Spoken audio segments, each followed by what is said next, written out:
I'm Neri, and this critical analysis, aka a rant, is about the second character in the film Batman v Superman. And you think he'd be half the movie, but he's not, because Superman is a terrible character. Now, I'm not just out to bash this guy for no good reason. I'm going to try and show you how he's bad and how he could be made good without even having to change the basic story. Though they should, because it's shit. Now, to show you how he's bad, let me use a character that's done well. This is Henry Jones Jr. Why is he a good character? Because he does simple things like he smiles. A lot. He's allowed to have a moment of joy or enjoy his successes from time to time. Sure, it's a simple psychological thing, but when you have a hero, maybe you want him to be, liked by the audience. Let's put a smile on that face. But the key thing is that Indiana Jones makes great choices when the opportunity arrives. They reveal his character, they move the plot forward, and they usually reverse the audience's expectations. And that's the holy trinity of great screenwriting. A good choice is when you've got a goal, you put an obstacle in their way, and the character has two valid options of getting around the problem. These choices only happen a couple of times in a movie, but they're the key to making the character feel something and then making the audience feel something as well. And that's kind of why we want good stories. Indy's story is about a cynic, obsessed with antiques, who's promptly sent to find the most holy relic in history. Now, after traveling around the world battling Nazis with his lovely ex-girlfriend by his side, then Marion's kidnapped. She could be dead. He doesn't know. He's heartbroken. But he still goes on after the Ark. And that's where people think he's made a choice. And it's what they try and apply to a movie like Batman v Superman. Marion's dead and he still went off and got after the Grail. Except he was always after the Grail. It's what I would call a plot reaction. This is where a character makes a decision, but their only other option was to stay exactly where they were. It happens all the time in movies because a choice only happens a couple of points. On the way to their goal, our hero has an obstacle put in their way and they've got a decision to make from two valid options. It's that simple. You want to get home, but you lost your car keys. Do you call a cab or do you call your friend? Both of those are going to reveal something about your personality, and both of them are going to change your story for the rest of the evening. So when Indy stumbles into a tent and finds Marion alive, tied to a post, he is caught in the perfect example of an emotional choice. The obvious thing is he's going to rescue her. And he doesn't. It goes against our expectations. That's a reversal, which is a great thing for the audience to experience in general. But it's even better here because it also reveals Indy's character and it changes the plot. Save her? The Nazis will search the camp and find a dig site. This choice revealed that getting the Ark is more important to Indy than having Marion in his life at this particular point in time. Snazzy Desert Indy threatens to blow it up if they don't release Marion, and he's serious, except Bollox calls his bluff. Yes, blow it up! And once again, the Ark is more important to Indy than his own life or Marion's freedom. Even though he gave up a relic earlier, this time he can't. He can't let this one go. Then the finale. Indy can look at what's inside the Ark at last. But what he does is he respects what the Ark is about and the fate behind it. Unlike he did at the start of the film, showing that his character development is complete, and tells Marion, close your eyes, don't look. Shut your eyes, Marion. Don't look at it no matter what happens. I just said that. And that saves his life. Some people think that nothing Indy did affected the plot in Raiders, but that's because the external goal of getting the Ark isn't his story. It was the internal path of a cynic becoming a believer and finding the woman he loved. Superman doesn't do anything like that at all in this entire movie. He makes choices that are forced on him, what we call plot reactions. Or the tiny choices he does make don't affect anything else that happens in the movie in any measurable way. Saves Lois? Plot reaction. Is he going to let her die? Hopefully. What are his options? Save Lois or don't save Lois? Plot reaction. He's been put in a position where he has to do something or stay exactly where he is, and we've seen it before, so it's repetitive. Staying exactly where you are is never a choice because the film and plot is going to move forward without you. You have to react and just do the thing that the plot is telling you to do. It happens all the time in any movie, but here's the thing.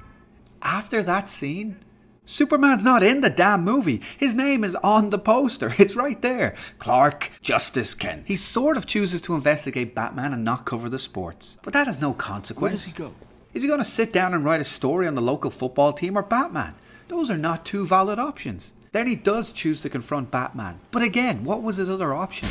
Let Batman go about his gun-toting business. I guess when you look at it, you could say he had ways he could have done that, and his particular choice was to fly down and destroy the Batmobile as an example of his strength. That could have affected the plot. Except Batman is already pissed at him, and the kryptonite he was interrupted in getting, he just gets later in a scene we don't even see. So it doesn't change Batman's course of actions or the plot. He was already in the process of getting the kryptonite to kill Superman. There's even a 1% chance that he is our enemy. We have to take it as an absolute certainty. All this does is reinforce that Superman is a dickhead. It doesn't motivate anything new. But critically, like so much in this, it has no connection to any other element in the film. Superman doesn't want to hurt Batman later because of anything Batman does. He has to because Lex told him. But we'll get to that. Because this film shows that nothing Superman did from the start until Lex kidnaps his mum matters one fucking bit because he has no emotional choices. Except watching TV. Goes to the Senate, plot reaction. What happens because of that? Nothing.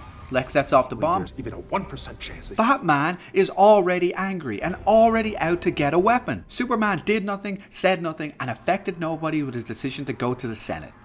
All those people were killed. None of that was his fault. It comes out in the news that it's not his fault. Batman knows it's not his fault. Sure, it just adds fuel to the fire, but it doesn't change the plot. And whatever reveals about Superman's character plays no part later on. It's another individual scene with no connection to anything around it. And somehow, fuck me, this gets worse. Because Superman then makes half a choice talking to Lois where he says, "Oh, I can't believe this. I cannot believe this." Superman was never real. Just the dream of a farmer from Kansas. Piss off! It was a dream of an alien. This prick from Kansas said, "Don't show your powers, Clark. Let those children die. Hell, don't even save me." Look, the dog's okay. His decision to fly off is not a choice because a choice should be, we all know it by now, two valid options created by an obstacle to an emotional goal. And that's the real problem. The real insight into how badly the character was forged by Zack Snyder. He has nothing forcing him to choose. No dilemma. He just goes walking in the mountains. There's nothing there. He doesn't care, so we the audience don't care either. When Indy meets Marion in the tent, this choice changes how likely he is or isn't to get the arc. As a film progresses, the choices we make get even more intense because we're getting closer to the finish. And it makes the plot reactions and choices affect the chances of failure or success that much more of a huge swing. No one knows what Superman's goal in this film is. He sure has no clue. God damn it, Henry Cavill deserved better. If his goal is to be liked by people, or cleared of any of the negative press around his reputation, which should be easy because he works in a newspaper, then that would frame his choice around, someone tarnished my name. I can either clear it, or I can run away from the problem. And he runs away from the problem, which is a terrible character trait to give anybody, especially the ultimate hero. If his goal is to save people's lives, again, he's choosing to run away from saving more people simply because he didn't save some people. That's a terrible character to create. Mountain vision, plot reaction. There were no obstacles in what were his paths. Be Clark Kent and never help anybody again, or stay on the path he's already on and be Superman and save people. No valid options. That's not a valid choice. Damn this fucking lazy screenwriting. It's a plot reaction of the most muddled, confused kind. And the reason is because Superman has no goal in this movie. There's nothing that he's trying to get to or any kind of motivation. So he has no obstacles you can put in his way. And he has no choices that are going to resonate emotionally with him or with the audience. Every time he has to make a decision or look like he's going to do something, it's empty from the ground up. He's broken. And it's not because he's Superman. It's because they just didn't write a fully fleshed out character. Not even the basics. Finally, we get some semblance of a choice. Max Landis is his goal. And the obstacle is that he has his mother. Martha. Save her or kill Batman or come and get me and let her die. And just to make it really clear, this is exactly what Jesse Eisenberg says in the movie. Kill the bat. Martha lives. Because some people might not get it. After all, this film is very deep and very complicated, with so many elements of symbolism, and it's not for idiots, and they don't spoon feed you shit. His life for her is because apparently it's talking on some super high level that no one else can get.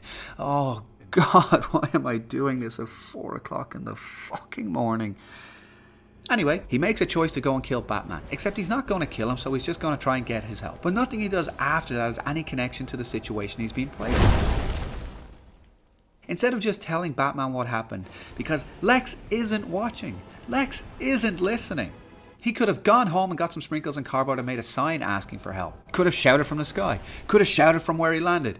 Even though he landed like he was trying to scare the shit out of Batman. Could have stood his ground. Could have pushed him away and shouted down from where he was. Could have said it while he was walking forward. There were probably 1,000 moments from the time that fight started to when it ended that a character like Superman could have asked for help. Instead, he kept going forward and fighting.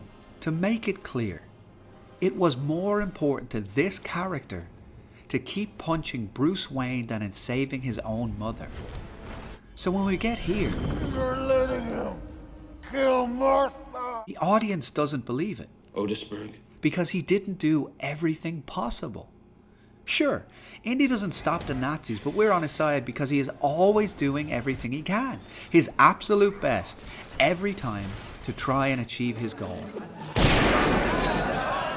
This asshole, If I wanted it, you'd be dead already. we're not invested in him. And he gets put in the position where he makes the choice, save Martha.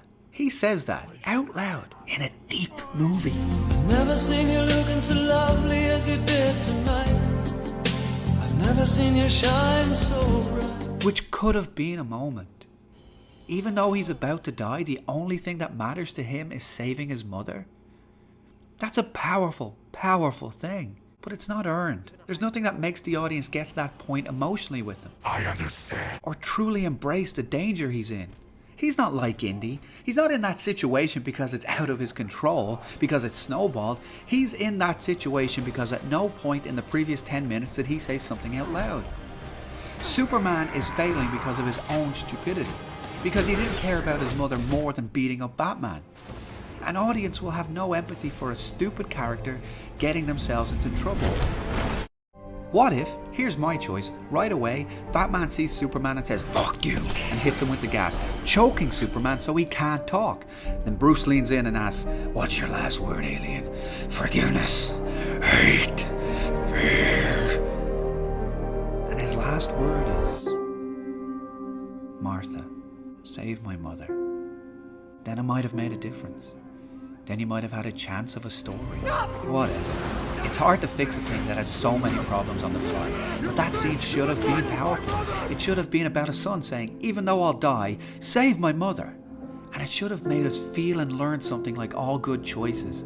But we don't. Do we feel glad that he doesn't die? No, because he was stupid. Happy that Batman stopped? No, because his motivation wasn't altered. Satisfied that they're friends? No, because they only had one scene together in the whole movie before this. And no matter how much slow-mo you put in, there's just no emotional heft in that moment. It falls flat. So flat. Then Superman, having almost murdered somebody, chooses not to go and save his mother. He's so badly written his determination wavers a second later, and his character changes priorities for no good reason. That's the first real choice he makes. It's not handled very well, but it is a choice, because he has a goal now. Lex is the obstacle, and he has two options. Go and do it himself, or let Batman do it. But they handle that moment so poorly. Otisburg? Because it came across that Batman was convincing him, rather than Superman was making an emotional choice. It came across as Batman's moment, and it should have been Clark's. What I would have done, and here's where I'll try and show you how an emotional choice can create a great story. Lois and Clark are there, and he's about to leave, but she says something is happening in Metropolis. Frame his choice. Go to the ship or save his mother. Go to the ship, try and save his mother. He's now in a dilemma. What is he going to do? Then what you do is reveal character, reverse expectations, and change the course of the plot by having him choose to grab a despondent Batman and saying, She's losing time. "Can you save her?" And then Batman, boom, can give a real emotional look. And Affleck, damn him, he nailed what he was given. I like those shoes. Then it's all, "I promise you." Martha won't die tonight. Then that line works. then that moment works. That connection is forged. Superman is the guy creating hope. Superman is the guy inspiring Batman at last to realize that we're better than this. We're better than fighting. We can do things together. We can be the world's finest. Holy crap, it's just like the comic book. But it's not all happy-dappy because Zack doesn't like that shit. He's still got his grim gritty thing. Superman booms off, Batman flies away, and the choice matters. The choice changed the course of the story, changes Superman's characterization and Batman's characterization, and it informs his character development.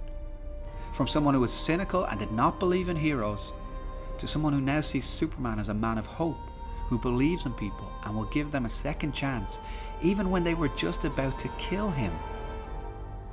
That was your chance to have a choice, and it was the best bloody thing you could do with the character, considering that he was absolutely wrecked in the first 2 hours of this film, including the story of the film, which was shit. But you could have had that moment because you almost got it, except you just didn't know how the pieces fit together. It's real easy, and I don't know why people getting paid millions of dollars and have done this several times before can't do it, because I'm doing it and I ain't getting paid shit. It just doesn't make sense that there's no one over there looking at this and saying, what the hell were you thinking, Zack? Next chance he gets at a real choice is fighting Doomsday. His goal now is to defeat this monster. The obstacle, again, is Lois is in danger. And we're not going to get into how contrived that whole thing was. Generally speaking, this is a simple choice. He's always going to choose Lois. You read my mind? But remember, he saves Lois in the beginning and in the middle. Well, you could have a reverse here. You could have him do either... well, he's not going to let Lois die. I'm not going to even pretend that's a scenario. But he's got the option that he can save Lois or ask one of the others to do it. Now, Wonder Woman is a clear example who can do this and integrate her into the movie. He can just say to her, go, there's a girl trapped over there. Or he can say, can you fight this thing? And she says, I got this. And he's being that inspiring guy. He's being that trusting guy. He's a force bringing the team together. But the better choice right there, and I'm sure you're ahead of me, I'm sure you can see it, you don't need X-ray vision. Based on what they've already had to leverage into this movie with so much shit, it's so clear. The choice is, ask Batman to save her. Lois is trapped, she's drowning, save her. Because Batman was warned by Flash that if Lois dies, Superman goes evil.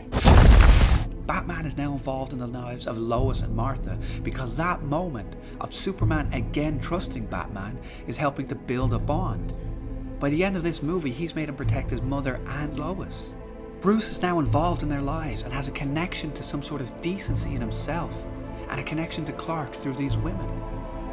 Because he hasn't had that before, he's on his own. Never had to care for someone since Robin died.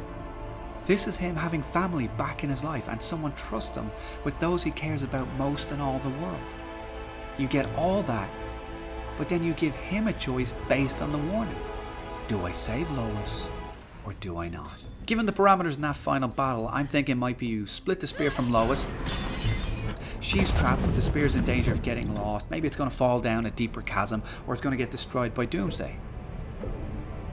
So Batman is the one caught between saving Lois and defeating Doomsday/Zod.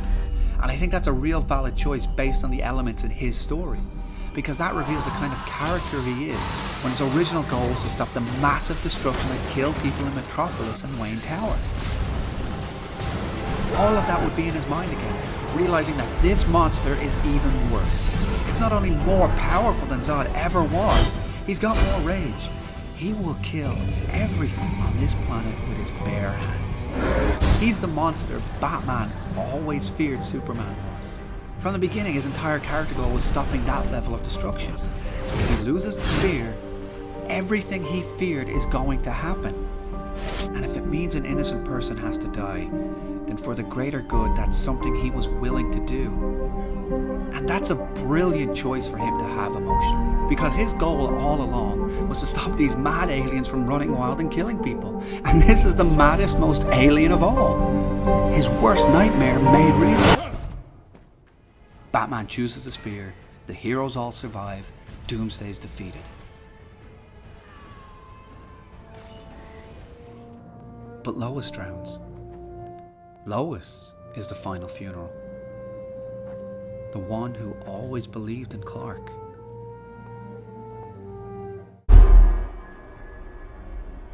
She was my world, and you took her from me.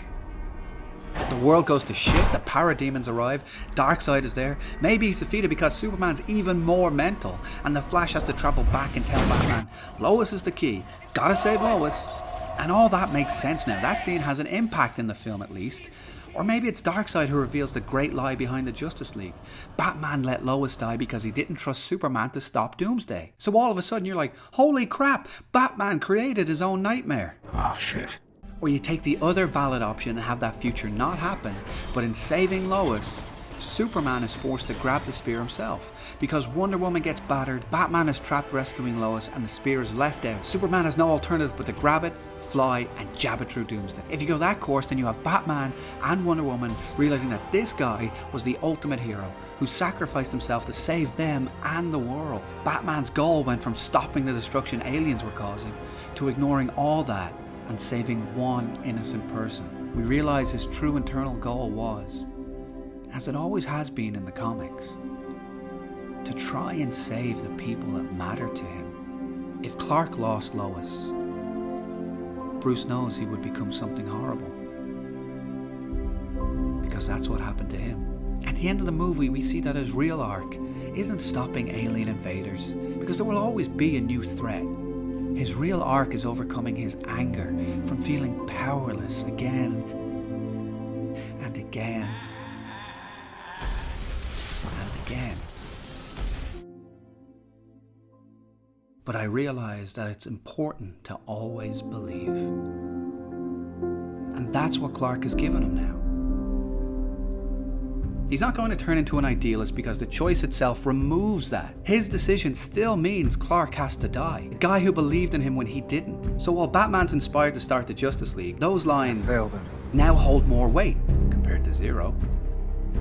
Because Clark sacrificed himself, and deep down, Bruce has a death wish. He's always had a death wish. And watching someone better than him die for the choices he made is just as bad as having let Lois drown. I think all of that together, just those two different choices I talked about, Clark caught between stopping the ship or saving his mother, and changing it all by reaching out and giving Bruce that moment. I want you to save my mother. It shows the change in Bruce is making sense. It shows the inspiration that Superman can be. It shows the dynamic and trust that Superman instills by adding emotional goals to the choices. Because it's very important to remember that Batman didn't believe in himself. He was broken at the end. And then you can have Superman reaching out and saying, look, I believe in you. Which is something Batman would never let himself have. He'll never forgive himself. And this person who should be most angry at him, this person who should hate him the most, is the person being the kindest to him. Now I should make this again very clear. I'm trying to work within the parameters of this movie. I'm not adding scenes. I'm not changing the look or tone or the overall vision of the movie. All I'm trying to show you is that if you have a goal, put an obstacle, and give people two valid emotional choices, you create a better story. And it only took me two.